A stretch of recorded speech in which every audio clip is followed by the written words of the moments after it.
We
about to get it kicked off. Everybody find their seats. How you doing, brother?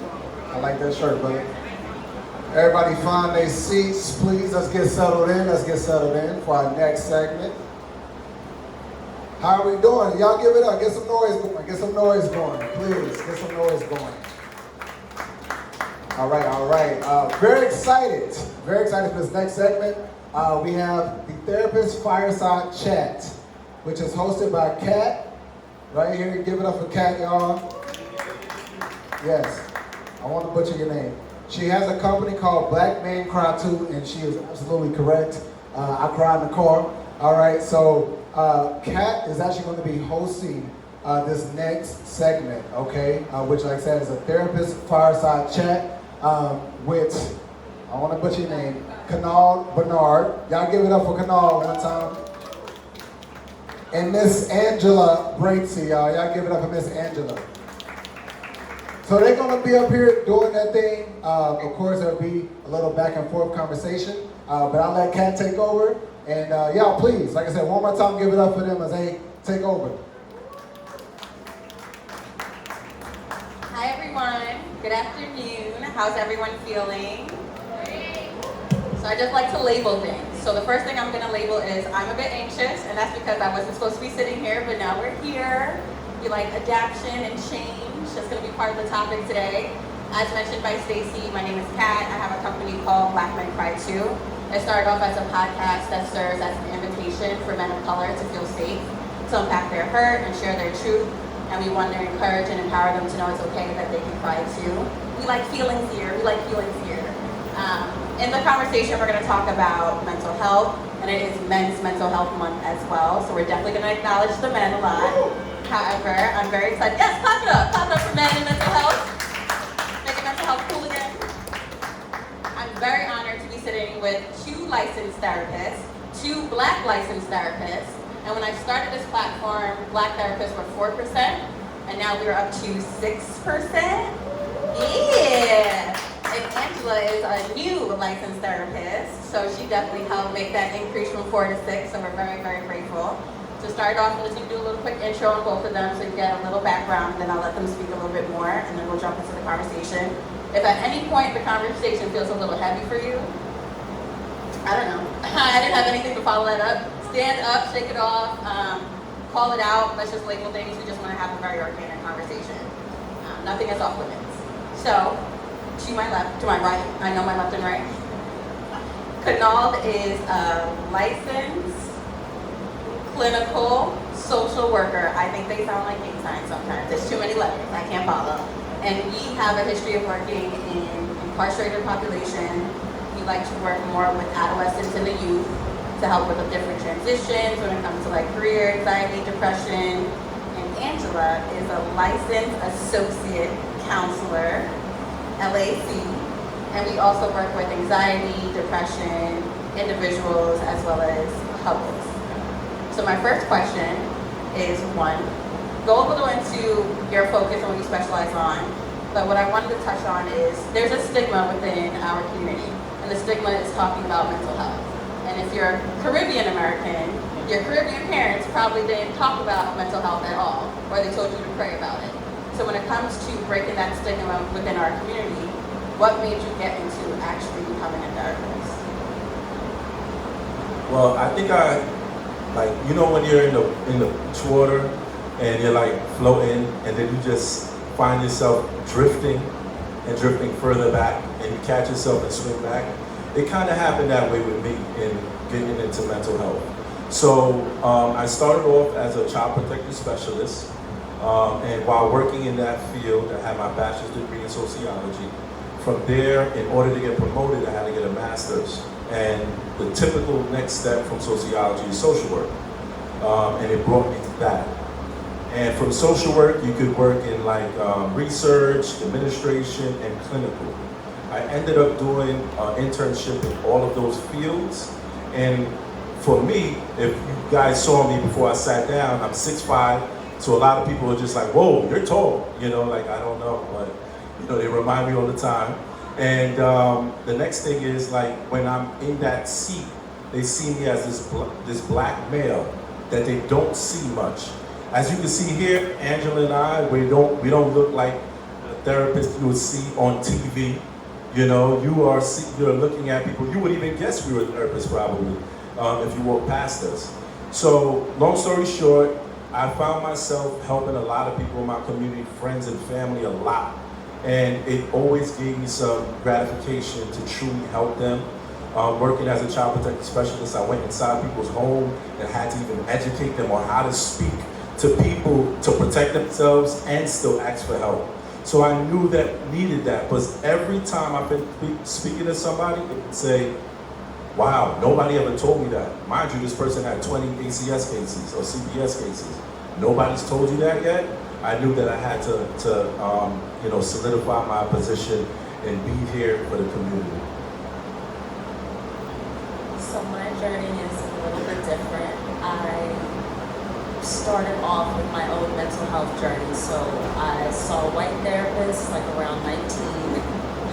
She helped me. I was going through a breakup and it worked at the time, but fast forward a few years later, I was very intentional about, okay, I want to go back to therapy. I want to find a black therapist, and specifically a black woman. So I went on therapy for black girls. I found my therapist, and the connection that I made with her was very affirming.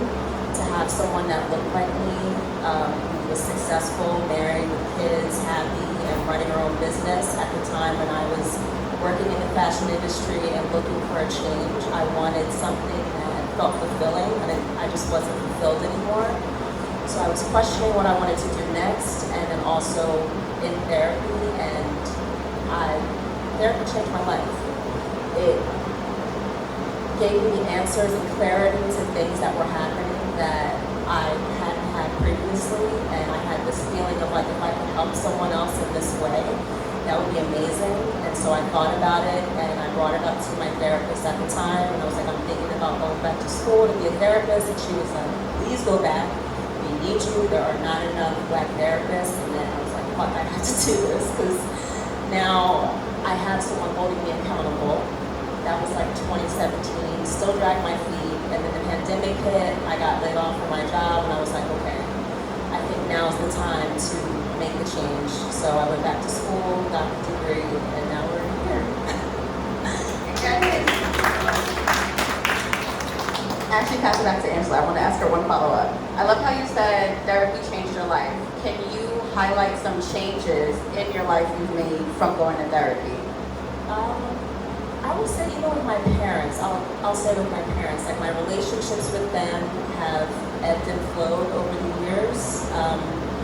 And being in therapy and having to address my attachment styles with my personal relationships, it forced me to examine the relationships with my parents, because attachment style is typically formed with the people who your caregivers, and it usually happens in childhood. So going through relationship problems, working with my therapist, and then determining what my attachment style was, and then figuring out, okay, where did this come from? Yes, I thought I had daddy issues, but there's also some stuff with my mom, so having to work through that, I feel like has been, and it changed my relationship with both of them. And it also, I feel like, humanized them, and it allowed me to have compassion for them as individuals and as human beings, not just my parents. So I feel like that all fits together. And there's a parent sitting next to me. So as a parent, and you stepping into therapy, what made you go into therapy without even experiencing therapy firsthand yourself? Well, I want to start off saying fathers are nurturers too, right? That's my motto, and I truly endorse that. I think that is important for fathers to not just look at themselves as protectors and providers. You are nurturers too. And I see it a lot, especially with social media. You're able to broadcast a lot. So I see a lot of fathers doing their thing, and if you follow my social media on my chest here, you'll see a lot of my posts are about fatherhood. And working as a CPS worker was very helpful because the year that in 2008, I became a father. In 2008, I got my first job as a CPS worker. So I was learning how to investigate homes while learning how to build a home and raise a child. So, it was, and at that time, therapy wasn't as quote unquote trendy as it is now, if you want to call it that. So it was a lot for me to experience that. For most people, and you would see that a lot of couples who have their first child, they usually, I wouldn't say usually, but there's a high percentage that don't make it after their first child. I fell into that statistic, as a father of 4, my other 3 children were after marriage and with the same person because I had a lot of growth in between that time. I didn't connect with therapy until not recently, but after I was a therapist.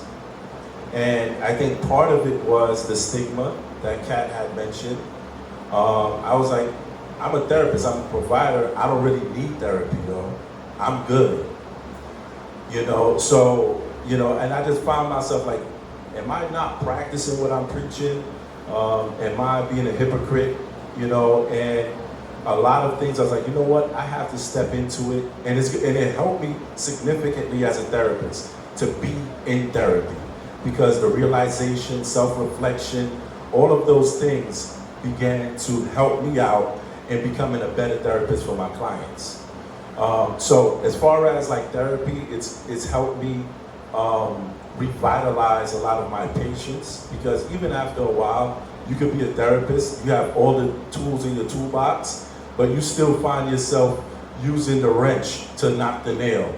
So sometimes you have to slow down, go into that toolbox and utilize it, especially because as a therapist, I know I have to model it for others. So there's some pressure there, but I also have to make sure that that pressure is healthy, that I don't, put myself in an unrealistic position.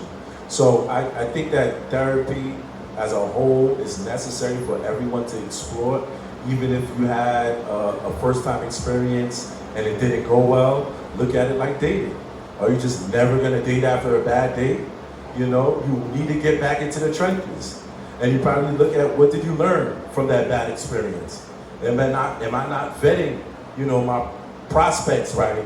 Did I miss something? Do I now have an understanding of myself or my needs? So, that's part of what I gathered from becoming a therapist, going into therapy, and putting it into fatherhood. I feel personally attacked about that dating example, but it's okay. Since we're all family now, I wanted to pose a question to you all. If you're comfortable, and by show of hands, who has been to therapy at least once? Ooh, yes! How many of you are still in therapy today? Okay, drop. For those that tried... Those hands went down significantly. Well, I hope that everybody reached their goal. That's why for those that have done therapy at least once or have not done therapy, does anyone feel open to share what may be holding them back from actually trying again or trying for the first time.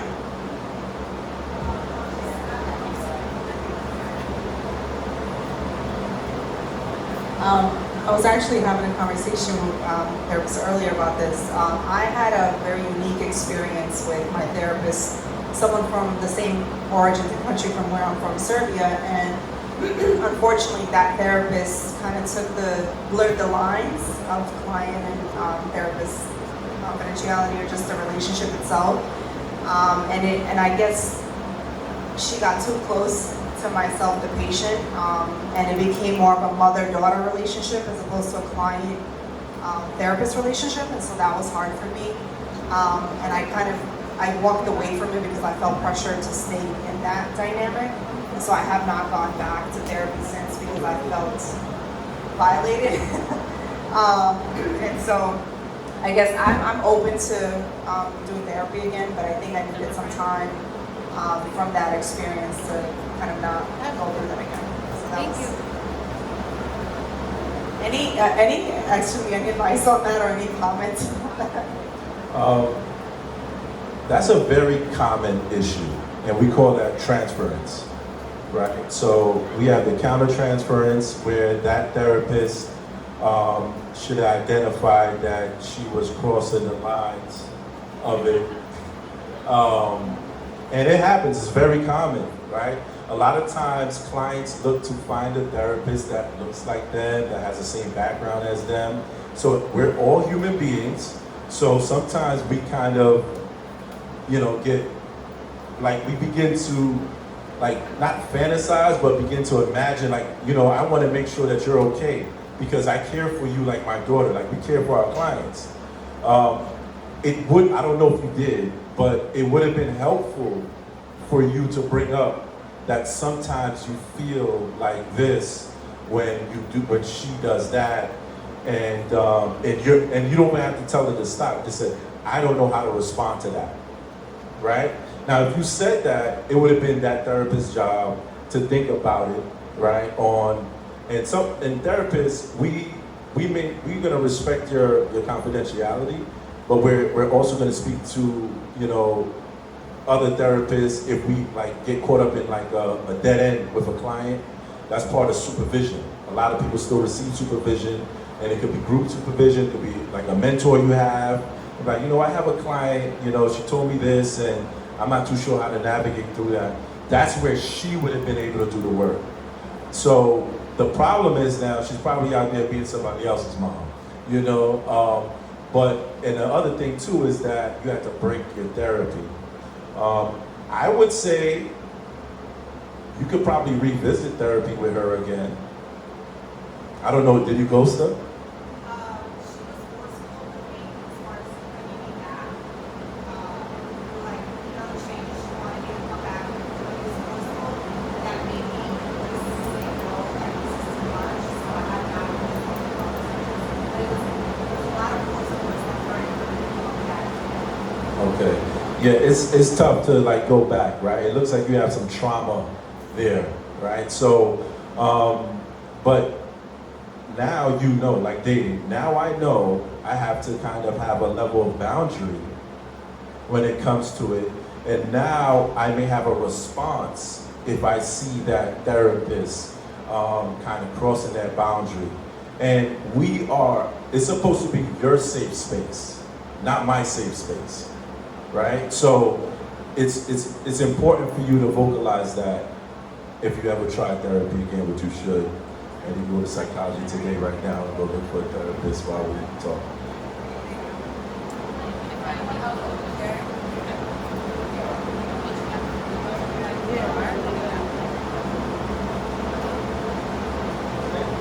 Actually, it's probably also a question.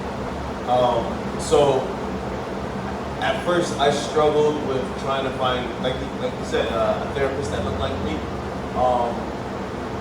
I pursued it in a way that looked like has to be a black male, right? Because, no offense, I would say even if she's black, her being a woman wouldn't. I couldn't.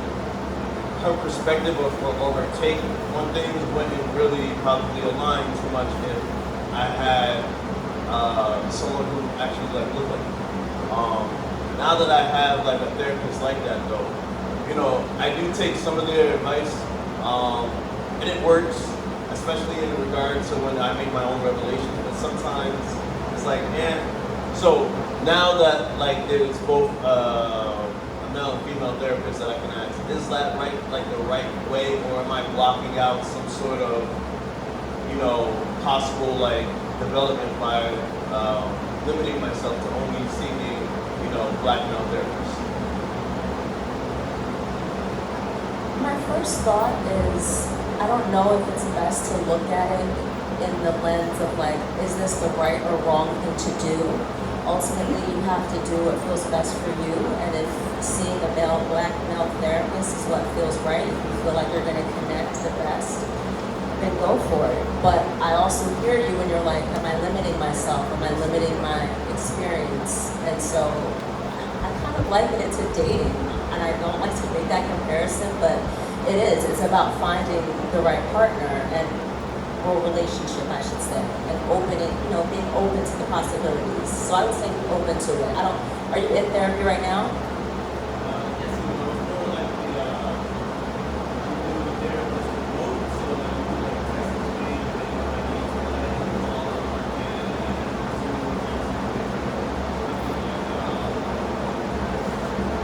Okay. Do you find like overall, do you feel like he's helping you?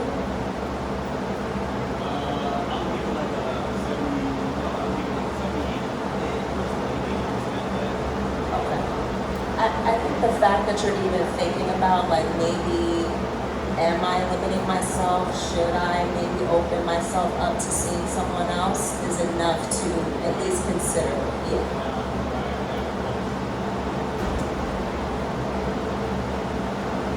Anybody else want to share?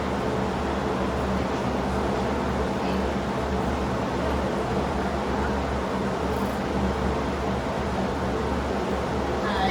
So I feel like my experience with therapy is gonna tie in both the first lady who spoke in your experience in one. So my first experience with therapist was with a Caucasian woman, and I was with her for at least 3 years. I was very young. I was in my early 20s, and when I was with her, she kind of made me feel like I needed to depend on her. I kind of felt attached to her, which is like similar to the first lady, and I felt like if I had to leave her because I felt like I couldn't survive on my own, and I didn't want to live like that. So I did separate myself from her. I spoke to her about it. Being vocal, communication, they say communication is everything in relationships. It's actually everything in life. So I was very vocal with her, and I told her like I felt like I was attached to her. I couldn't live my life normally if I didn't have a therapist, and I didn't want to rely on that, and that was dangerous for me. So I stepped away, gave myself a couple of years to find myself within therapy and just like try to solve things on my own. After a couple of years, I felt like I need therapy again because I had, just to go back, I got into therapy because I had anger management. So, and then after I cured that, I had a family situation, which I never really thought I would have. Being the last child of like 6 siblings, right? So now I seek a new therapist, which is actually Dr. that is sitting there. And with his experience, to pull your experience into it, it was more like,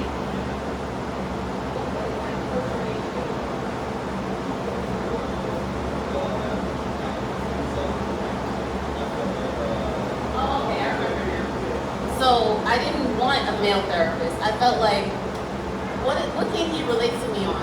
Like, I wanted a woman. It doesn't matter her race. So actually, I spoke to him about that, being vocal. I told him like, I don't know if you're able to help me. Can you refer me to a woman? And he was like, how about you give me a chance and see like where this goes? And I actually did, and I'm actually glad I did, because I not only learned things as a woman, I learned how men think. I learned things differently. I see through a different, just a different landscape. So I would say when it comes to therapy, be open-minded. You can date around. Don't feel like you're cheating on your therapist. You leave one therapist, go to another one. You can always just open your options. Be vocal, say how you really feel, and there's no like, no barrier. That's just my point of view. Thank you for sharing that. That definitely leads into the next question that we wanted to get into. Yes, Dan. I just wanted to tell you, at first I really didn't understand the difference between a psychiatrist and a psychologist. That had me going. And then finally I did go to see somebody, and it was a psychologist. And I felt kind of annoyed because I talked about what I was going through, and the main thing I was going through was every day I was coming home from work and gritting my teeth. It was like I had rage pent up, just not with my family, just the way things were. And I talked to a psychologist, and not more than 10 minutes in, she immediately told me, well, I'm going to write you a prescription. I'm like, I don't want a prescription. You know, I take medicine if I'm feeling bad physically. I don't need something to change my way of thinking. And that was the one time I saw this. I didn't go back. But I got over it. My situation changed, and I got better. I got out of the tight apartment family. We got a house. I got my room. I got my kids into a better place. And I calmed down. But is that a thing? You know, is that a psychologist? Is that what you're going to do? Immediately try to prescribe medication to change your ways. And I didn't think that was the way it should have been handled. And I got over it, but you know, I still had some problems later on, but I haven't gone back to another, for any more therapy, and that was 16, 17 years ago. That's not uncommon concern that I've heard, even till this day. This is 17 years ago, so it's probably been happening way before that, and it's still happening today. But that's like the differences in knowing what kind of mental health provider you're seeking. So the psychiatrist can prescribe medication. The psychiatric nurse practitioners also prescribe medications. And then you have different providers, like I'm a licensed clinical social worker. I provide therapy. The difference between me and a psychologist would be that I cannot lead a research project, whereas a psychologist would have a doctor before their name. They can lead a research. Then you have LMHCs, licensed mental health counselors. You have the licensed associate counselors. You have a marriage and family therapists. You know, there's KSACs. They deal with substance abuse specifically. So there's different providers. When it comes to psychiatrists and psychiatric nurse practitioners, it's unfortunate, but most of them are for medication only. We call it medication management. Those sessions are usually 15 to 30 minutes tops, and their focus is on finding you a chemical balance. And what they usually do is, I will prescribe you medication, then give you a referral to a talk therapist like the ones that I mentioned. That's what is supposed to be the typical protocol with that. And they could say, look, this is medication you could think about, and it's up to you, it's voluntary, unless you're gonna be in danger of harming yourself and others. But it's usually voluntary. So the other piece about it is they're supposed to educate you on what lifestyle change you should do as an alternative to medication. There's been times I have to have conversations with clients who say, I was prescribed medication, I just stopped. And I tell them, I understand why you stopped, but you should continue to speak to that provider to let them know you stopped. Because there's certain medication like lithium for people who are bipolar that they have to manage your blood level. And if you don't have that and you stop, like it could have a fatal reaction. So you have to make sure that if you do take prescription medication, we call it psychotropic medication, that you are speaking with your provider. And like, you know, like Katie had said, communication is very important. but it's not unusual. It's still like that, but what happened is you probably went to the wrong provider. If you went to a clinician, like that's a social worker, mental health, LAC, you would have definitely had a different response, and you would have got the therapy, the talk therapy that you needed.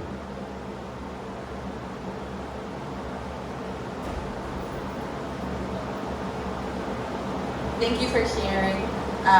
Since we are coming close to time, what I do kind of want to make our last questions and touch points that we could talk on is, everyone has basically shared it was the provider, like the situation with the provider that made it uncomfortable for them, as well as different aspects of what would be healing mechanisms.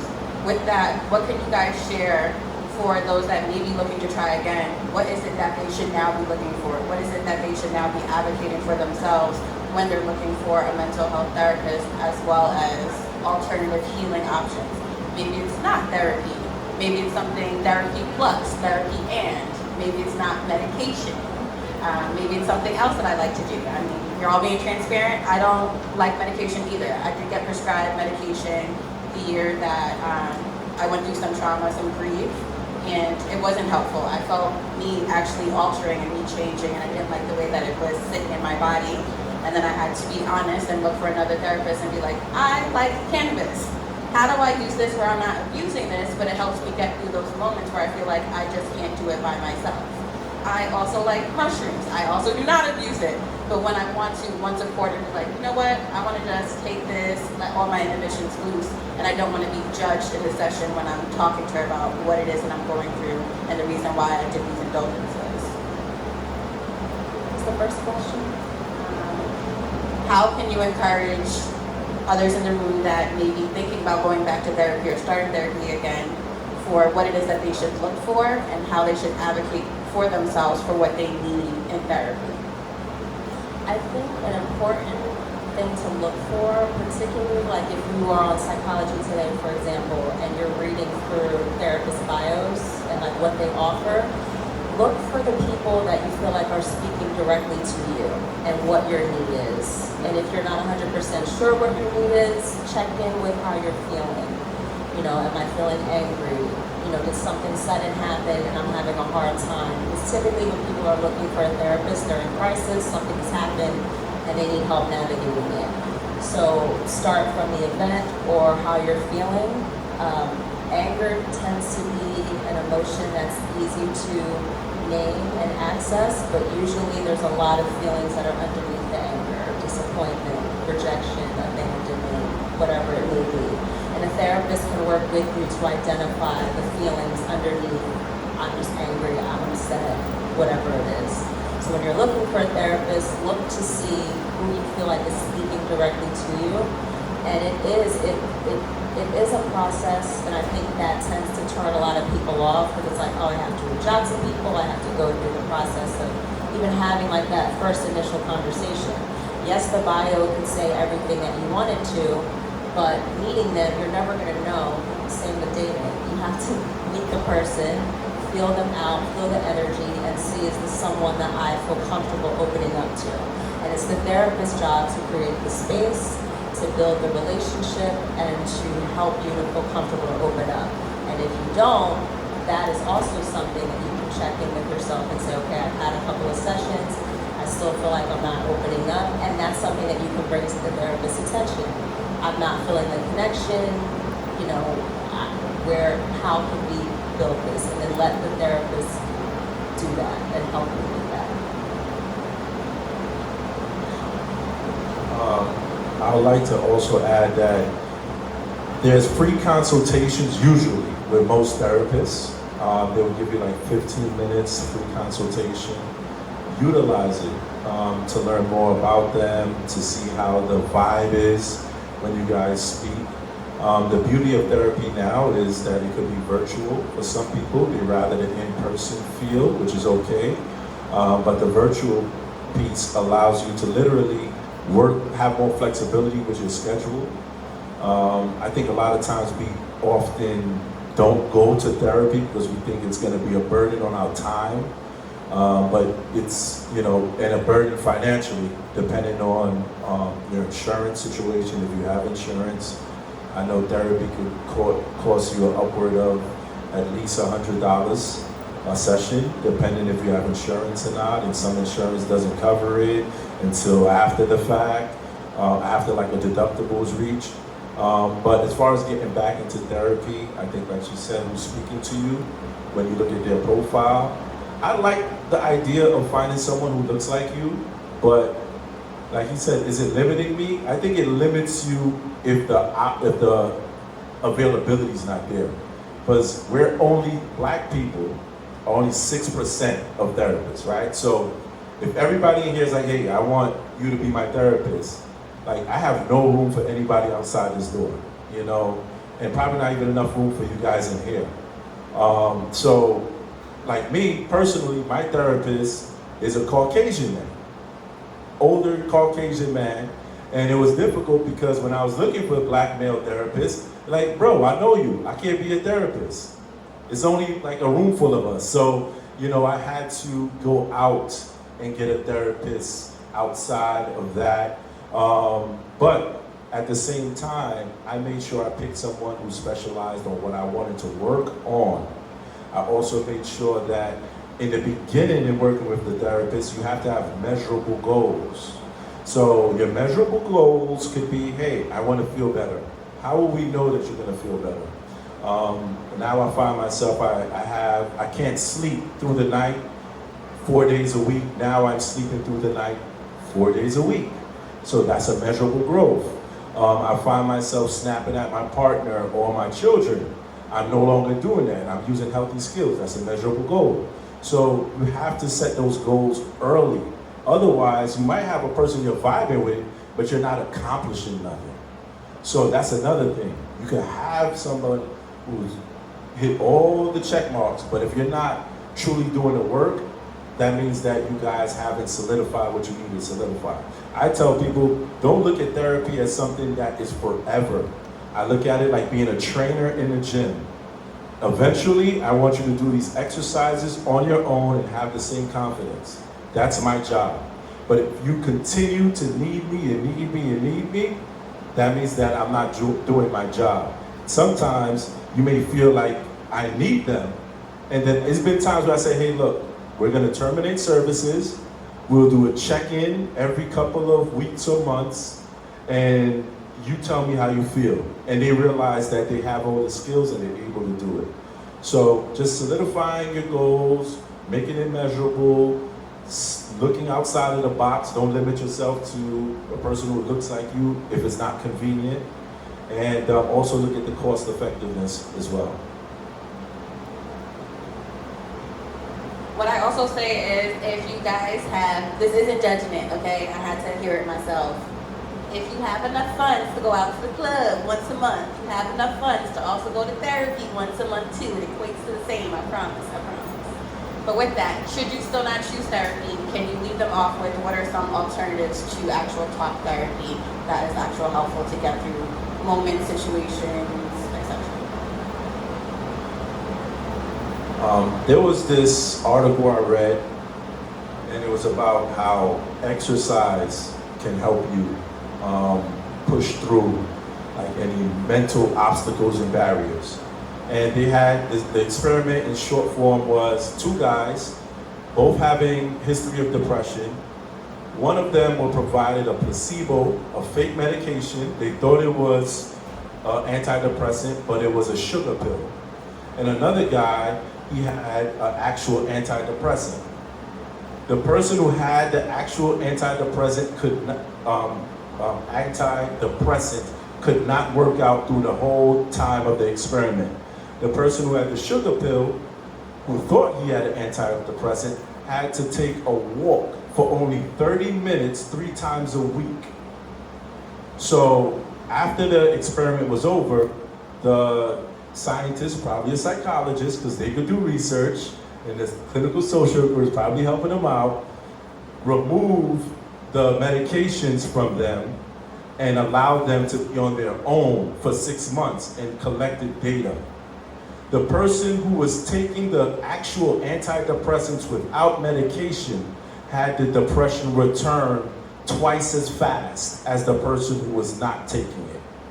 So it showed that movement and activity helps you manage your mental health. So look at your lifestyle, try to build a healthy routine, and that could alleviate the need of therapy if you don't want to do it.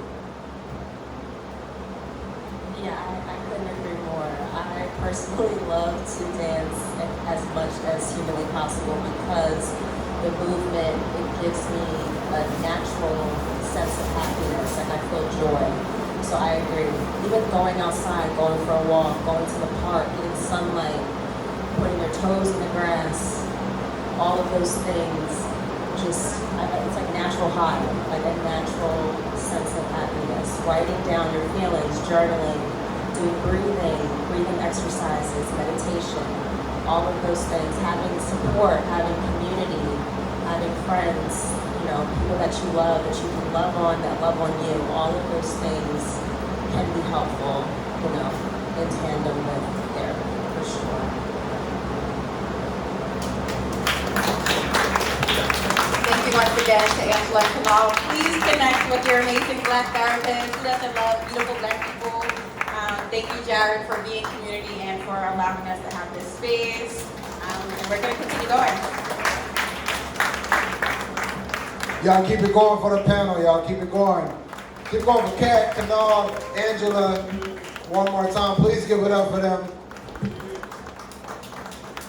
We're going to keep things moving. Y'all heard them, right? Planet Fitness, all right? Planet Fitness Monday. Tomorrow's Monday, Planet Fitness, all right?